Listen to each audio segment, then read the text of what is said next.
So here's another Daily Do from your friendly local dermatologist.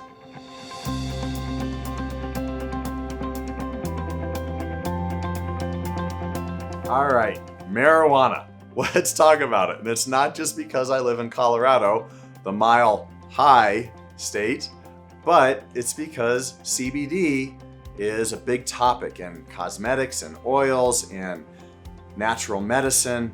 So let's talk about it. I actually just got done writing a chapter in a textbook with another couple of colleagues about the uses of CBD in dermatology. So in lotions, in potions, that sort of thing. And right now, guys, there is no evidence to support its use for basically anything in dermatology. In fact, there's a lot of evidence that says do not use it in dermatology. Now, there are some interesting qualities of CBD and some anti-inflammatory qualities. And a lot of times in dermatology, we need to reduce the immune response in our skin.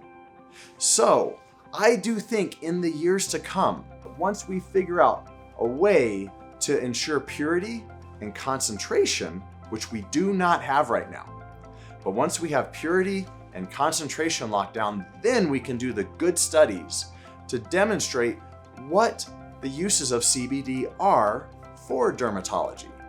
Because I think there are going to be some in the future.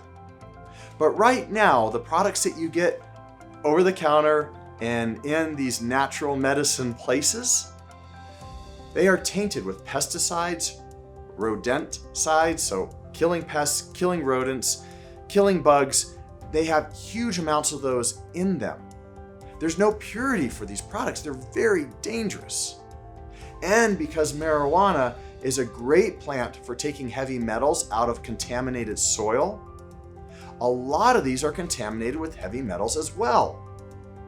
The last thing I'll say about this is when you have a product that you buy in a store that says CBD and no psychoactive substance, so nothing that gets you high in there, studies have been done that have shown that 30% of those have enough of the psychoactive substance to get you high just by putting it on your skin, to make you pop positive on drug tests for your work. Now look, I think that there's going to be a lot of uses for certain parts of the marijuana plant in all areas of medicine in the future, but we don't have any evidence right now. And just because it's natural doesn't mean it's safe. Arsenic is natural, and I'm pretty sure you wouldn't want to put that all over your body. So is cyanide. So is fill in the blank. So please, just because it's natural does not mean it's safe. And please, because it says it's pure in a store that isn't regulated by the FDA, products that aren't regulated by the FDA, and an industry that's never been studied, now is not the time to play with your health.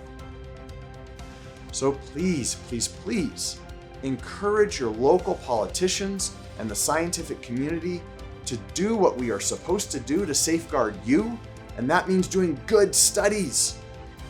Lock down the purity, get the heavy metals out of there, get the pesticides out of there, lock down the purity, then do the studies so that we know what your risks and what your benefits are for these products like we would with any other prescription medication.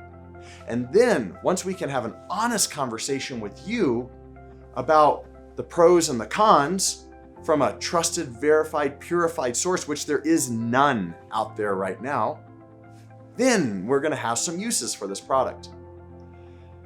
But not now. We're playing Russian roulette, and I don't like doing that with people's health.